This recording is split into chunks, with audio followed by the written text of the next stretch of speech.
ချက်ချင်းမရှိတော့ဖြစ်တာဟာမင်္ဂလာရှိတော့ဖြစ်တာလို့လည်းပြောလို့ရတယ်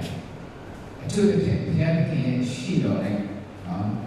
နေကြတော့ဘောရှိရှိနေကြပြီးအထူးအရှိရှိဒီနော်ထောက်ရတဲ့ညာတယ်လို့လည်း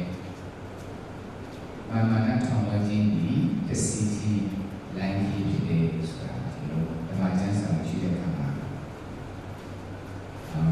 တော့ဒီမှုဒီအများကြီးတွေ့ရမှာဖြစ်ပါတယ်ဒီနေ့ဒီမှာတော့ကျွန်တော်ရှင်ဘုရင်တစ်ပါးရဲ့အကြောင်းကိုအာယုပြုပြီးမှဘုရားသခင်ရှိတော်တဲ့နေကြတော့ဖြစ်တာရှိပြီးသားလည်းဖြစ်မယ်ဘုရားနေကြတော့ဖြစ်တာရှိနေတဲ့ဆိုတော့နေကြတော့ဖြစ်တာရှိပြီးလို့ဆိုရင်ဘုရားနဲ့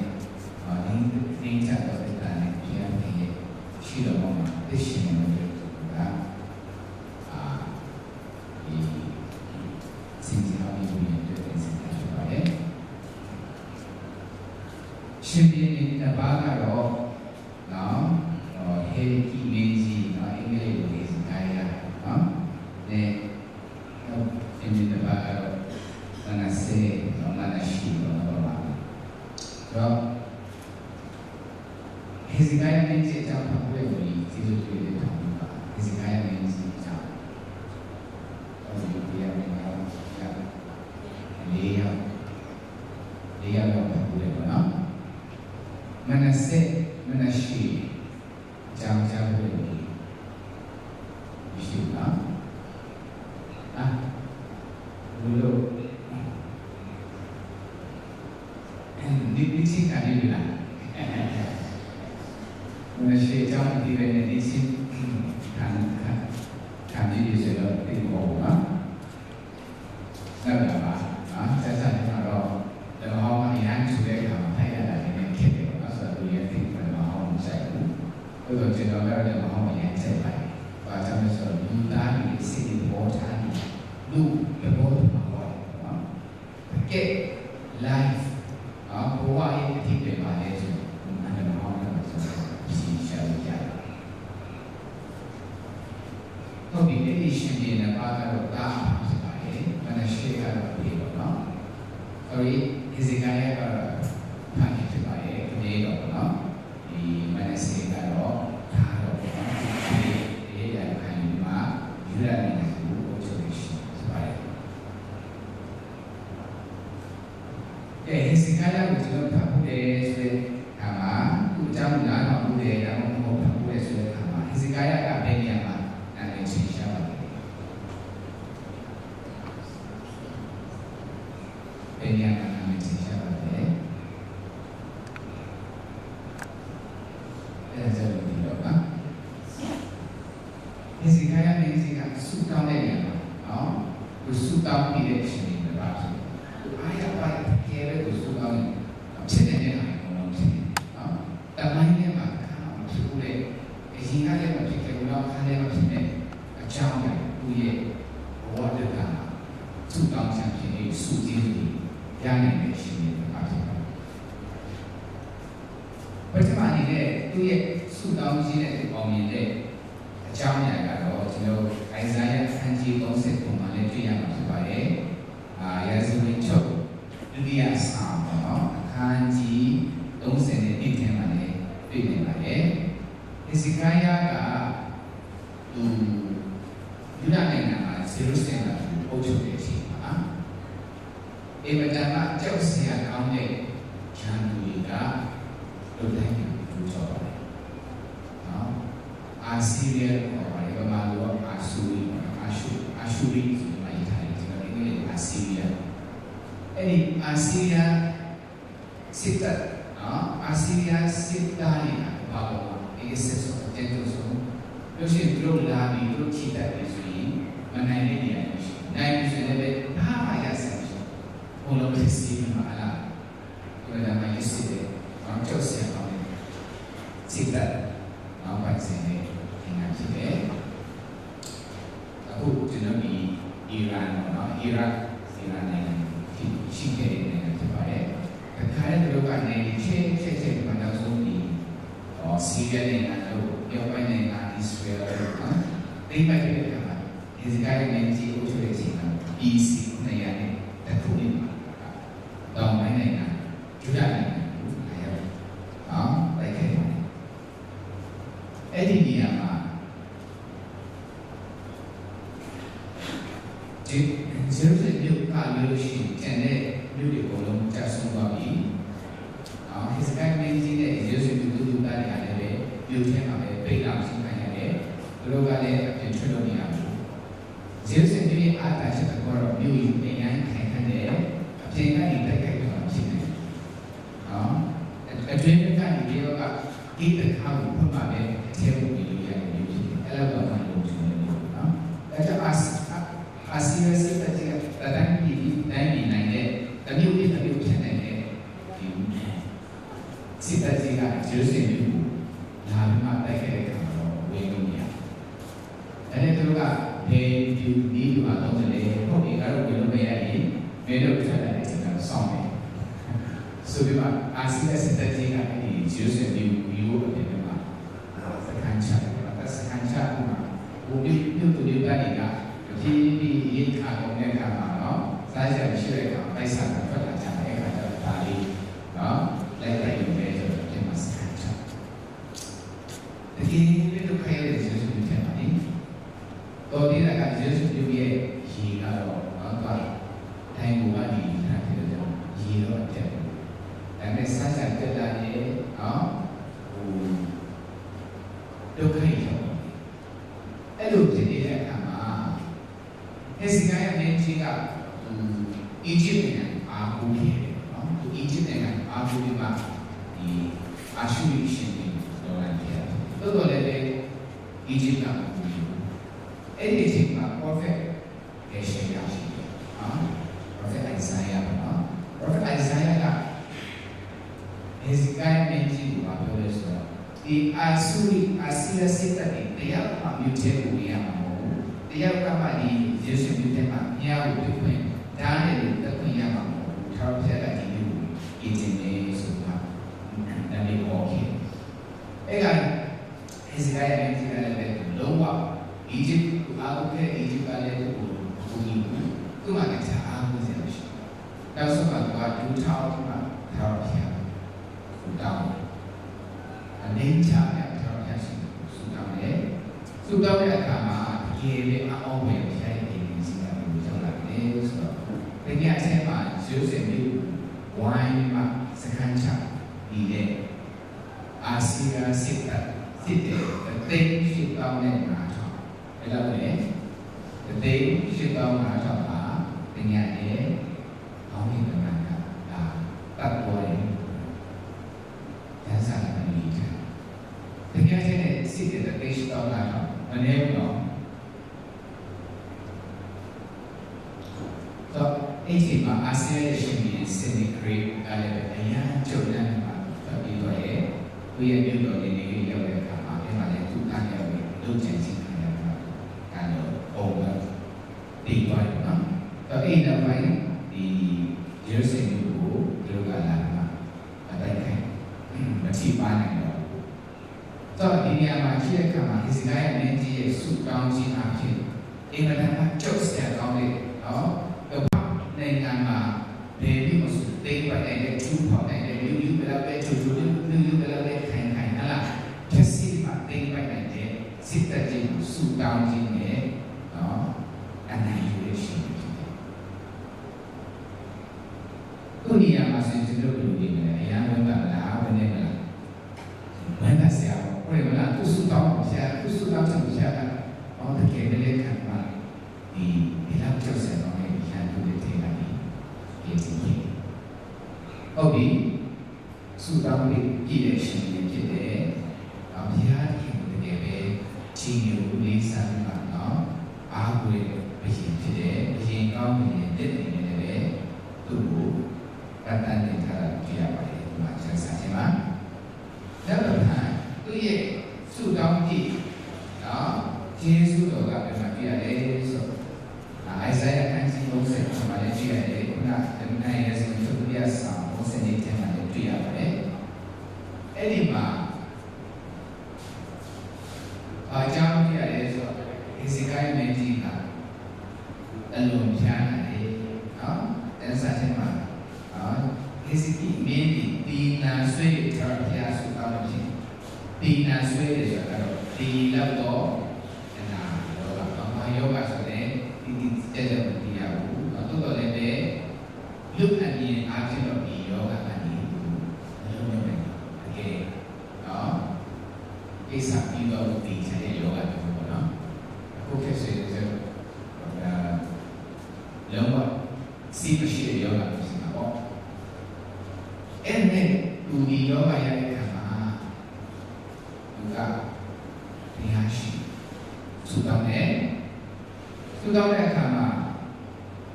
Perhaps the day Perhaps Sudan they are taking the two sides of the good parties of Kaya is a singani extension singani tattoo addition to Yashi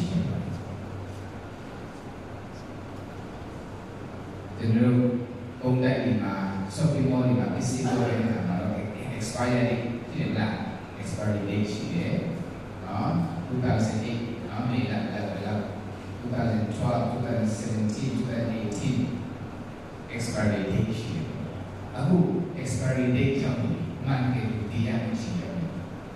tôi rồi đấy tôi nghe sự tham chi nhận nãy em cả ông saya lima ada sengani dan antara lima extension terlalu yang sikit apa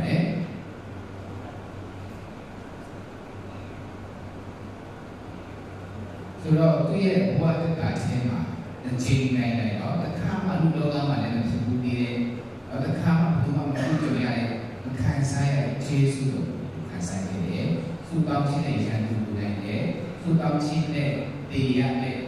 đó đi cả là gì để thành đủ bây giờ thế nên thì cái này thì trong sinh hoạt cái mà tụi đấy rồi tụi em được số đông chi ai chi mà số đông chi ai chi để công chi mình cảm nhận như vậy cả này là tụi em đồ lý giải chi về tụi thế sau này mình về mà đó tụi cũng được chạy thế cái này thì nhớ số đó sẽ usa đi chi đó phía về trong nhận nên là nhiều trái qua nhiều về đó là tụi pada tanya bukti sepertinya sedih kaya tanya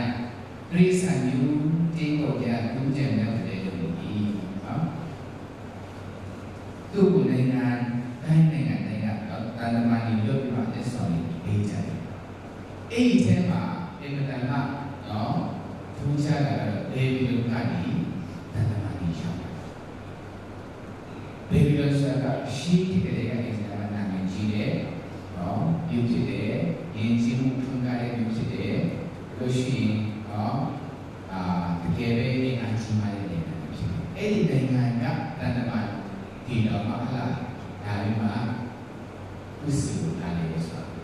เก็บไว้ตัวเองผมแล้วชีเลยแล้วผมเลยชีเลย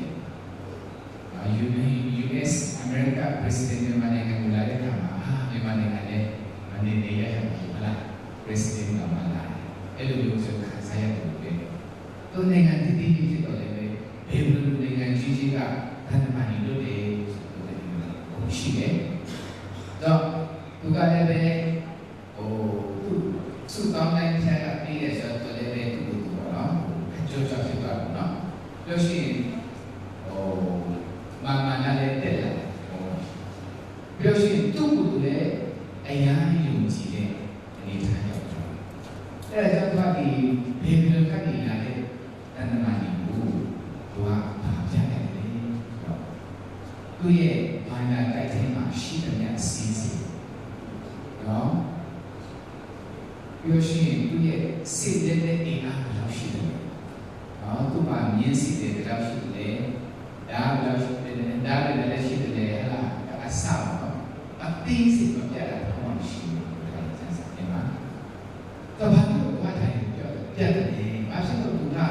เด็กเรียนรู้ดีแล้วเราอุตส่าห์เรียนรู้แต่เกณฑ์นั้นจะตัวน่ะตัวน่ะช่วยเราได้ชีวิตเนาะเด็กเรียนเทคนิคเนี่ยผมเนาะเด็กเรียนแล้วผมน่ะในมหาวิทยาลัยผมเรียนว่าผู้ใหญ่ชั้นต่ำผู้ใหญ่ช่วยว่าผู้ใหญ่เอาเงินผู้ใหญ่ก็ว่าငါกว่าဆွေပေါ်ထားတယ်။ဘာလဲလို့ကြက်တယ်။တော့အဲ့ဒါဘာဖြစ်လဲဆိုတော့အဲ့ဒီအကြောင်းကို Prophet Hosea ကကြားရတာ။အခါလေးတော့ Hezekiah မင်းကြီးစီတာ။ဒီမှာပြတ်ခဲ့တယ်။ပြတ်ခဲ့တာရှိ။အုံလုံးတယ်လို့သာတန်းစမ်းလို့ပြောတယ်။အဲ့ဒါကျတော့ Prophet Hosea ကပြောတယ်။ဒါတော့ဘုရားရဲ့အလေးဘယ်လိုကမြင်ရတဲ့အရာမှမရအောင်အဖို့တန်တဲ့အရာမှမရဘယ်လိုလို့ဆောင်ရွက်ခြင်းဒီလိုရှိတင်းရဲ့တားရည်လည်းဘယ်လိုကိုဖန်ဆင်းခြင်းလဲဘယ်လိုမှလူလူတော်ဆိုရတယ်နော်လူလူတော်ဆိုတာလည်းဘုဆိုရင်လည်းတရှိတယ်ဆိုအဲ့ဒီလိုယူနာဆိုတာတော့နော်ဟိုဒီစရာဒီဒီနေ့နော်အမျိုးသားတွေရှိတယ်သူတို့ကဟိုကြောက်ကြတော့ဆုံးနေတယ်နော်လူလူတော့ထားရတူတော့နော်လက်ထပ်လို့ရတယ်ကြောက်ကြတော့ဆုံးနေမှာဒီမှာဒီဝေးရဲ့နားတော့အဲ့လိုဖြစ်သွားပြီတန်အောင်ဆရာတော်ကအဲ့ဒီမှာရေးစီခိုင်းရမယ်စီကအဲ့လိုဆိုတော့ဖြစ်ပါဘူးအော်ဘယ်ရည်ကျွန်တော်ကျွန်တော်မပြုတဲ့ညာပြုနေတယ်ဆိုတာအဲ့လိုဆိုတာနော်သူကဘာပြောလဲဆိုရှင်ကျွန်တော်မထင်မှတ်တဲ့ဟာအဲ့ဒါကဟေရှယာအန်ဒီ39ရဲ့အဆုံးမှာရှိပါတယ်သူကဘယ်လိုပြောလဲဆိုတော့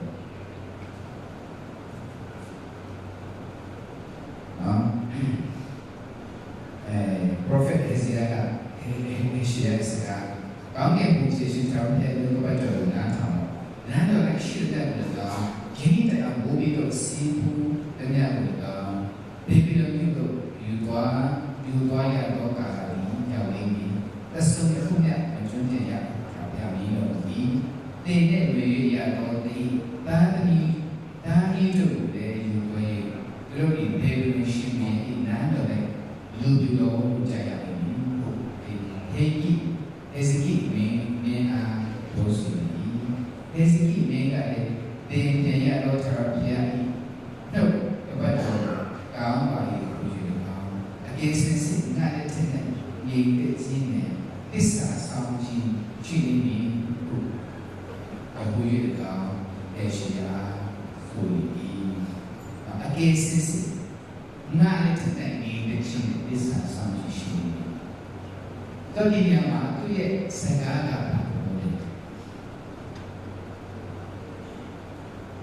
အဲ့ဒီတရားစီအဲ့ဒီအဖြစ်တဲ့သူတွေခံရတယ်လို့ဒီမှာ Prophet Hosea ကပြောတယ်သူရဲ့အစီအစဉ်သူရဲ့ချမ်းသာမှုတွေလည်းရောက်သွားတယ်လို့ရှိရင်သူရဲ့ဒါနည်းဟာလည်းဒီလိုဝိုင်းဖန်ဆင်းကိုဆောင်လို့ခံရတယ်ဆိုသူကအော်ငါ့ရဲ့ထင်မှာနိုင်မဖြစ်ဒီတော့ဟုတ်တယ်မလားအကယ်စစ်စစ်နော်ငါလည်းတဲ့ဒီတဲ့ရှိတဲ့သစ္စာဆောင်ရှိနော်ဧကရှိရှိရမယ်ဆိုတော့သူ့ကိုပြင်းပြင်းနဲ့ဆက်တဘောကသူကလူပဲလူပဲဆရာလူလောက်ပါအခုလောလောဆယ်ဒီချမ်းသာမှုကျွေးဝင်တဲ့ပြည်တွေတူကအရင်ကြီးအင်းချမ်းဖြစ်နေတာကိုတော့သူအသက်ပဲစဉ်းစားတယ်ဟုတ်ရဲ့မလားသူမြို့ပစ္စည်းတော့မှသူဆိုရင်လားသူတိုင်းပစ္စည်းတော့မှသူဆိုရင်လားဆိုရင်သူဘာသာမြေကြီးချောတိဖန်စီကိုတော့ဒီတော့ဒီခိုင်းရမယ်ဘူးဝမ်းနေလားဝမ်းနေငါလက်ထက်ပဲဖြစ်ပြီးတော့ ကျွန်တော်တို့မှာဒီမိုင်းပြီးရောဆိုတော့ငါရဲ့စိတ်တွေကငါကောင်းကောင်းခံစားရအောင်လေဒီတိုင်းပြည်တက်သွားတာကြောင့်ဖြစ်နေစီတော့ဆိုတဲ့စိတ်ခံရတာယူတော့လက်စီဆိုတာငါမရှိရတဲ့ဘာလို့တက်တာရှိပါဘူးဆိုတဲ့ပုံစံဖြစ်တယ်။ဒါကြောင့်ကျွန်တော်ရဲ့ prophet ရှင်ဘုရင်ဟေဇကိယသူရဲ့ဘောဓကောက်ရှိတဲ့ခါမှာအစပိုင်းမှာဆိုဘုရားရှိမှလို့နေတဲ့တာရှိတယ်။နော်စစ်ပြီးတဲ့ကြောင့်ခမာနေချက်ဆိုဘုရားကိုဆုတောင်းတဲ့ဘုရားကပြီးတယ်။အနာရောဂါနဲ့တူဒီဆုံးတဲ့ခြေရောက်တဲ့ခါမှာနေချက်ဆိုဘုရားရှိတယ်။ဝင်ချက်ကောင်းမှဘုရားရဲ့အင်တာတောင်းဆိုခဲ့တယ်။တောင်းတဲ့ဆုပြီးခဲ့တယ်။ရတယ်။သို့တော်လည်းပဲနောက်ပိုင်းတဲ့စီးတိုင်းတော့အထူးသဖြင့်သူတမန်ခေါ်လိုက်တော့တန်တဲ့ပုံတွေကပါသူအသက် extension စင်ကနေရတဲ့ပိုင်းကသူ့ဘဝကလည်းပြောင်းလဲတယ်။နော်စင်ကနေမတိုင်းနဲ့စင်ကနေထပ်ပြီးမှခံရနေတော့ကဲဘယ်နည်းချက်နဲ့တိုင်းနေမှာရှိတယ်ဖြစ်တော့လေအဲ့ဒီအသက်စင်ကထပ်ပြီးခံရတော့စီးစိတ်နဲ့ခံကြည့်တယ်လောကီစီးစိတ်နဲ့တတ်တဲ့ရှိတယ်အာနာနဲ့စီးစိတ်နဲ့ချင်းဖြစ်သွားရဲ့ဒီပြရဒါကြောင့်ဒီနေရာမှာဒီစိတ်ကအင်းကြီးကသူ့တိုင်းပြည်နဲ့သူ့ရဲ့ဓာတ်သမီးတွေဒုက္ခရောက်နေတဲ့ရေးကိစ္စကိုကြားတော်တယ်သူကဘုရားရှိမှလူထောင်ပြီးမှအရင်ကတော့တာရပြီးမှသူတောင်းဆိုရှိဘူးနေချဆိုဆရာတကယ်ရဲ့ညနာရှာရှိဘူးပြုတော့တယ်ငါလက်ထက်ဒီရှိနေတယ်ဆိုတဲ့သူဒီတိမ်ဒီမှာသူရဲ့စီးစိမ်ဆန္ဒဆက်တယ်ကပြောပြီးနေတာပဲဒီကဒါကြောင့်ဦးချုံပြောမယ်ဆိုရင်တော့ဒီစကားရဲ့မင်းကြီးရဲ့ဘဝအစပိုင်းမှာကောင်းတယ်သူတော့လည်းပဲဆုံးပိုင်းမှာမကောင်းတော့ဒီအပေါ်မှာမူတည်တယ်ဆိုတော့ကောင်းတယ်ဆိုရင်ကောင်းတယ်ဆိုတာဘုရားရှိအင်းချဆိုသူတောင်းခြင်းဘုရားရဲ့လို့ရှိတယ်ဆုံးဖြတ်ပြီးပါနော်တော့ကျွန်တော်ဘောတဲ့ကမှလည်းပဲနော်ဒါချက်စားရတာအဆုံးပြောရအောင်ဒီနေ့ဘူတာရဲ့အထူးပတိတွေဖတ်ရင်လည်းအများကြီးပုံနဲ့နေရပါတယ်။စာလုံးကအင်တာမှာယဉ်ကျေးမှအင်တာမှာစိတ်တော်ထားကောင်းတဲ့လူတွေနော်ဒီနာရလာတဲ့ခါမှာကလဆိုင်မှာအစစ်တဲ့နေရာရောက်တဲ့ခါမှာလက်နာလေးပြောင်းသွားတယ်။ဒီကတော့ကအရင်ကနေတဲ့တကယ်ချင်းကတော့ကောင်းကြီးဖြစ်သွားတဲ့ခါမှာသူကကြည့်တဲ့အမြင်လုံးဝနဲ့ပြောင်းသွားတယ်။အဲ့လိုမျိုးဆိုတော့အာနာစီးစီးပိုက်ဆံတိုင်းကပြီးစီပြောင်းနေပါစေ။ဘာလို့ဖြစ်ဘုရားရဲ့အခြေဆိုတော့ခံစားရဆင်းရဲတဲ့အချိန်မှာဒုက္ခရောက်တဲ့အချိန်မှာဘုရားရဲ့နာမတော်ရှိတယ်။အောင်မြင်မှစီးစီးဥစ္စာတွေပြီးတော့ဆုံးနေတဲ့အခါမှာနေကြဆိုဘုရားရဲ့မျက်နှာချလူတွေမသိတဲ့ဘဝရုံးနိုင်တဲ့အချိန်မှာဘုရားရဲ့နာမရှိဘူးအဆူတော်ဖြစ်သွားလို့ကြော်ကြတဲ့အချိန်မှာနာမည်ကျော်တဲ့အချိန်မှာဘောလုံးတမဖြစ်လို့ဘာပေါ်မှာသိလို့ချင်းခံရတဲ့အခါမှာလားဂီတတမန်ရဲ့ဖြစ်တော့လားဒီလောကBBC မှာကျွန်တော်ပုံမှန်ဒီလိုတဲ့နေရာဒီဂီတတဲ့နေမှာဒီတိုင်းကြီးတော့မပြီးနိုင်ပဲနဲ့ကားတဲ့တောင်းတဲ့နေရာကနေအကောပေါ်မှာတော့ဆုံးဂီတဆရာဖြစ်သွားတဲ့ခါမျိုးမှာတော့ပြောလို့ပြောတယ်တရားရောက်လို့ဖြစ်နေဖြစ်တော့ဘယ်နေရာမှာဖြစ်ဒီလိုကအနည်းဆုံးရတဲ့နေရာမှာအနည်းဆုံးရတဲ့နေရာဘုရားရဲ့မျက်နှာအင်းချဆိုချတာဒီစကားရဲ့နေစီကအင်တာနက်နေချတဲ့ဖြစ်တဲ့ဆိုတော့ဘုရားရဲ့မျက်နှာမျက်မှန်အောင်ပြီးတယ် တော့နောက်ဆုံးကာလမှာသူကနေချက်တဲ့ပုံရှိတယ်သူသားသမီးတွေသူတိုင်းပြည်တော်မှာစာနာထောက်တယ်နော်စိတ်ပေါ်လာပြုတ်သွားတဲ့အချိန်မျိုးပေါ်လာမှာအဲ့ဒီဟာရဲ့အကျိုးအစစ်ညာကြီးပြတော့မှာနောက်သူ့ကိုထုတ်ခဲ့တော့မှာပမိုင်းနဲ့မှာဖြစ်ပေါ်လာတယ်တဲ့ဒုတိယရှင်ဘီတစ်ပါးကတော့သူ့ရဲ့သားမနစေဖြစ်ပါတယ်သူတို့နေရာကပြောင်းတယ်ခုနပြောသလိုဒီစကားရမြင့်ကြီးချိန်မှာဖျားတဲ့ခင်ရဲ့ချိန်ချင်းတဲ့သားကြီးကဘယ်လိုလုပ်လို့ဆိုခေါ်ဆောင်တဲ့ခံရမယ်ဆိုတဲ့အခါတကယ်လည်းတွေ့လို့ခေါင်းပေါ်မှာခြားရောက်ရဲဆိုတော့မနစေမနစေမြင့်ကြီးအသက်ဆက်နေမှာဖြစ်သွားတယ်ဆိုတော့ဒီသူကပဲအချိန်မှာဝင်တယ်ဆိုဟေဇေကာယမြင့်ကြီးနောက်ထပ်တစ်ဆက်ငါးနှစ်ထပ်တူချင်းခံရတယ်နော်အချိန်မှာသူကဝင်လာတော့တခြားစကလုံးနဲ့ပြောမယ်ဆိုရင်ဟေဇေကာယတဲ့ကျမ်းမှာပြီးနောက်3နှစ်မှာသူဝင်သွားခဲ့တာဖြစ်တယ်။သူအဖေဒီလိုတဲ့အခါမှာသူက7နှစ်ပဲရှိသေးတယ်။ဒါပေမဲ့သူကဒီအဲ့ရဖြစ်ရှိနေအင်ဂျာကျူစက္ကန့်ခဲ့တာဖြစ်ပါတယ်။သူလည်းပြောမယ်ဆိုရင်ဟေဇေကာယမြင်းကြီးနဲ့ကြောင်းတဲ့ခရက်ကိုနားကျက်တာနဲ့သူ့အဖေကပြိမာတော်ကြီးတန်ရှင်းလုပ်ခဲ့တယ်။ရုပ်တုစစ်ကိုကိုယ်မှုတွေကိုသူ့အဖေကတန်ရှင်းလုပ်ခဲ့တာဖြစ်တယ်။ထေရှာခဲ့တယ်။တော်တော်လည်းသူ့လက်ထိရောက်လာတဲ့အခါမှာတခါတည်းကစန့်ကျင်တဲ့ပုံကိုလုပ်ခဲ့တယ်။အမေတော်ဟေဇေကိဖြစ်စီတော်ပေါင်းတို့ကိုပြုပြင်ပြီးဘာလဖျားတို့ကိုစေပလင်ကိုတီအာရှိရာပေတို့ကိုလည်းပြုစုပြီးငိုးကောင်းတဲ့သစ္စာများကိုလည်းပြုဖို့ပေါ်ပြီးဂျေရုဆလင်ရဲ့နာနာကိုအစင်ငါကြီးစီပြီးဟိုတော်ဖျားပြီးတော့တော်ပြမှန်တယ်စေပလင်တီကိုတော့ပြမှန်တော့တိုင်းနဲ့ငိုးကောင်းတဲ့သစ္စာအခုစေပလင်တို့ကိုဒီသူကအဲ့ဒီဂျေရုဆလင်ပြမှန်တယ်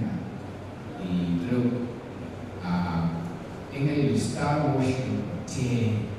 နော်ကျေကိုဥပ္ပဒေစေအဲ့ဒီယုံကြည်မှုရတဲ့ကလည်းဆိုအာဆီယံပြည်စီနေတာဖြစ်ပါတယ်ဒီလိုနေရာတော့ဒီလက်စုပ်တင်းနဲ့နေတာတိုင်းဥပ္ပဒေဖြစ်တယ်ဘာသာမှာတော့ဆိုရမှုတူလေဆိုတော့မိမိသားတို့ဟိနတိုင်းချင်တဲ့မြေဖြစ်လို့ဆိုသူ့ရဲ့တားနေတော့နတ်ဖျားရဲ့မြေနဲ့ဆိုရင်ရှင်ဖြစ်ခဲ့တယ်ပြုစားတော့အတတ်နတ်ဝိဇာတဲ့လေသုံးဆောင်ပြီးဆုံးတဲ့နတ်ဝိလို့လေပြန်ပြီးဖရာဖျားရဲ့တော့မူစောရှင်းတာရှိတော့တဲ့နေရာဆိုဒုစေပြီးဆိုတော့ဟေဇေကာယမင်းကြီးရဲ့နာမကောင်းတဲ့ပုံစံတော်တော်လေးသူကနောက်ဆုံးမှာစီစဉ်နေတဲ့တဲ့သူတာသမီးတွေအဖြစ်ဝင်ချက်ကောင်းမှရှိနေတယ်သူရဲ့အမားကြောင့်သူ့ရဲ့တာသမီးတွေပေါ်မှာဖဲနေတော့တိတ်ရောက်နေဆိုတိရတန်နဲ့ဘုရားရဲ့မျက်နှာကိုရှာတယ်အဲ့ဒါကြောင့်သူရဲ့တာမနစေတဲ့ချက်မှာဘုရားရဲ့အမြတ်တော်ကကြောက်ရှိနေတဲ့ကြောင်းမှာတော့ဒီမနစေဟာလေဒီကေပဲဒီဘာကလည်းတမခေါင်းကူလို့အဆူလာဆူနော်ဘယ်စီနေမှာဝိခေပါစက်တမန်ကတော့သူချောင်းပြောမယ်ဆိုရင်နောက်ဆုံးမှာမနရှိကအာဆီယံတိုင်းပြည်ရဲ့ဖန်ဆီးခေါ်ဆောင်လို့ရှိခံရတယ်။ခံရတဲ့အခါမှာသူကတကယ်ပဲ prophet ရဲ့ Hosea လို့လည်းအဲ့ဒီလိုရောက်သွားတယ်။ရောက်တဲ့အခါမှာသူကအဲ့မှာရှင်းအောင်ရှင်းခံရတယ်။အချင်းချင်းခံရတယ်။အဲ့ဒီမှာသူအဲ့တော့ဒုက္ခရောက်တဲ့အခါမှာအမေကသူ့အဖေကိုရဲ့ဘုရားအောင်မြင်ပြီးသာရဆရာအောင်မြင်ပြီးရတယ်။သူတို့ကလည်းရှင်းပြီးစင်ရဒုက္ခခံရတော့ကမိမိ ရားခင်သာဘုရားကိုတောင်းပါ၍ဘိုးဘေးတို့ဘုရားရှိမှကိုယ်ကိုယ်လုံးနေကြတဲ့သုတောင်းခဏပြုသောစကားဘုရားခင်နာယူ၍မနရှေအုပ်စုရင်းမနရှေအုပ်စုရင်းပြီးဂျေရုဆလင်တို့ကဥဆောင်ဤကျော်ကထာပြတ်ဤဘုရားခင်ဖြစ်တော်မူကြောင်းကိုမနရှေတည်ရ၏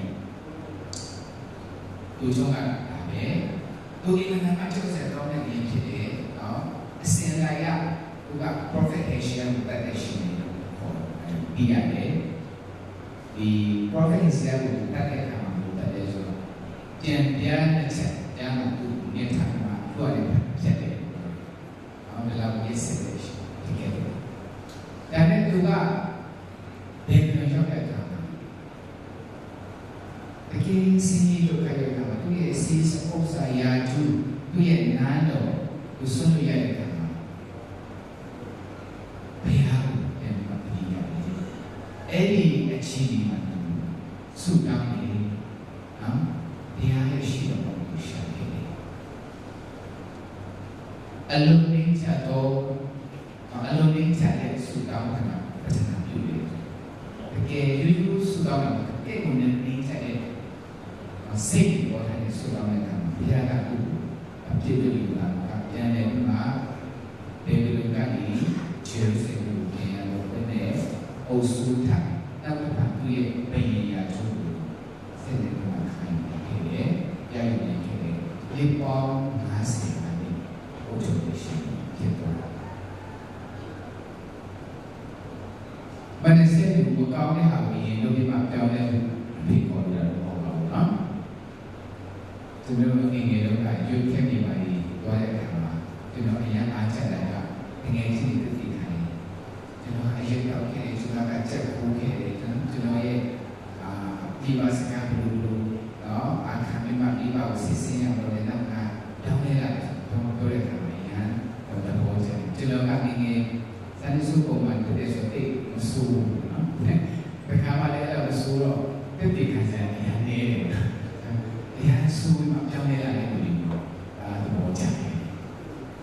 လိုလဲအဲ့ဒါကတော့ကောင်းဆုံးတော့ဘောထင်ပါတယ်နော်ငယ်ငယ်ကလေးကကောင်းမှစိတ်ကောင်းသွားတယ်ကောင်းပါတယ်ဒါပေမဲ့အကောင်းခဲ့လို့ဆိုရင်လည်းတို့တော့နော်မနရှေဘုရားရဲ့အလိုနဲ့စံကြတဲ့အားရှောင်းမှာဘုရားကိုတော်လာမှာယူတော်လာဒီတဲ့ကိုတော်လာဘုရားရဲ့အိမ်မှာတော့ဟိုမှာစိတ်မမတည်တာတိတိတည်းနတ်ဘုရားရဲ့ယုတ်ကြီးဟလာဆုံးတတ်တယ်ဟလာနတ်ဝိစာတတ်တယ်โอเคတမင်တိတိကိုတော်လာဘာကြောင့်လဲဆိုတော့စိတ်တော့သူ့မှာ psychological problem ရှိတယ်သူအဖေရဲ့လက်ထက်မှာဖြစ်ခဲ့တယ်တော့သူ့အဖေအမှားကြောင့်သူ့သားကပြေဝင်သွားရတယ်ဆိုတော့သူ့ပေါ်မှာကြာရတာဘူးတော့သူ့အဖေလည်းသူ့ချင်တာသူ့ရဲ့အဖေရဲ့ပြရတယ်သူ့ချင်တာအဲဒါကြောင့်သူကဘုရားကိုဆင်းနေတယ်လို့ဆယ်မခိုင်ပြီးရတယ်အဲဒီဟာက